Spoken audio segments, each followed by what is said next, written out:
Shalom, bab 35 dari buku Kerinduan Segala Zaman dengan judul Diam, Tenanglah. Mengisahkan mujizat Yesus ketika meredakan angin ribut di Danau Galilea. Bab ini menyingkapkan kontras antara kehidupan para murid dengan kedamaian Kristus serta pelajaran iman menghadapi badai kehidupan. Kita akan mendengar beberapa poin penting dari ringkasan bab ini. Setelah seharian penuh mengajar orang banyak di tepi danau, Yesus merasa sangat lelah secara fisik. Ketika malam mulai jatuh, dia minta para murid untuk bertolak belakang ke seberang danau guna mencari ketenangan dan beristirahat. Yesus segera tertidur lelap di bagian buritan perahu bersandarkan sebuah bantal.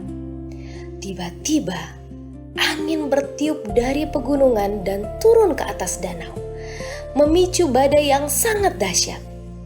Ombak-ombak besar menghantam dan mulai memenuhi perahu dengan air. Para murid yang sebagian besar adalah nelayan yang berpengalaman di Danau Galilea, mereka mengerahkan semua kemampuan mereka untuk mengendalikan perahu itu.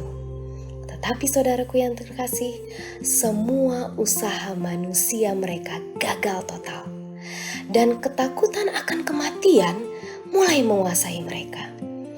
Di tengah amukan badai, para murid menyadari, wah, mereka berada di ambang kebinasaan. Kita harus mencari pertolongan. Dan mereka teringat akan guru mereka dan mereka berjuang merambat ke bagian belakang perahu. Melihat Yesus tertidur dengan tenang di tengah badai yang mengamuk, mereka membangunkannya dengan teriakan penuh keputusasaan. Tuhan, tolonglah, kita binasa. Yesus terbangun tanpa rasa takut atau panik sedikit pun. Dia tidak menunjukkan kekhawatiran, dia tidak menunjukkan rasa panik. Tetapi hatinya penuh dengan kepercayaan mutlak kepada pemeliharaan Bapaknya. Yesus berdiri di atas perahu yang diombang-ambingkan ombak. Dia mengulurkan tangannya ke arah laut yang mengamuk dan memerintahkan badai tersebut. Dia berkata, "Diam, tenanglah." Seketika itu juga angin sakal berhenti bertiup dan danau yang tadinya bergelombang dahsyat berubah menjadi sangat tenang. Kuasa penciptaan dan kehilangan Kristus menundukkan amukan alam dalam sekejap.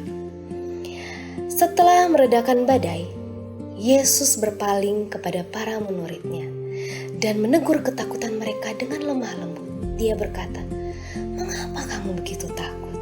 Mengapa kamu tidak percaya?" Para murid yang dipenuhi dengan rasa takut yang kudus dan kegaguman yang mendalam, mereka berbisik satu dengan yang lain dan berkata, "Siapa gerangan orang ini, sehingga angin dan danau pun taat kepadanya?"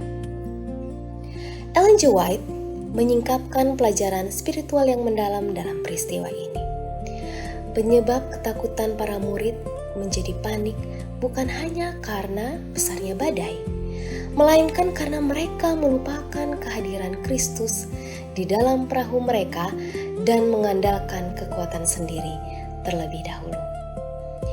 Simbolisme badai di danau itu melambangkan gelombang cobaan, melambangkan penderitaan, dan ancaman setan yang siap menenggelamkan kehidupan manusia. Tetapi ada jaminan kehadiran Kristus. Selama Kristus ada di dalam perahu kehidupan kita, tidak ada badai yang sanggup membinasakan kita. Saudara yang terkasih di dalam Tuhan, inti dari pesan bab ini adalah mengajarkan kepada kita bahwa kedamaian sejati di tengah gelombang penderitaan hidup tidak ditemukan di dalam kondisi lingkungan yang tenang, melainkan ditemukan di dalam kehadiran Kristus. Ketika manusia hanya bersandar pada kekuatan sendiri dan berseru kepada Yesus dengan iman, firman-Nya yang berkuasa itu sanggup menenangkan badai terhebat di dalam jiwa, dan memberikan ketenangan yang melampaui segala akal. Tuhan Yesus memberkati kita semua.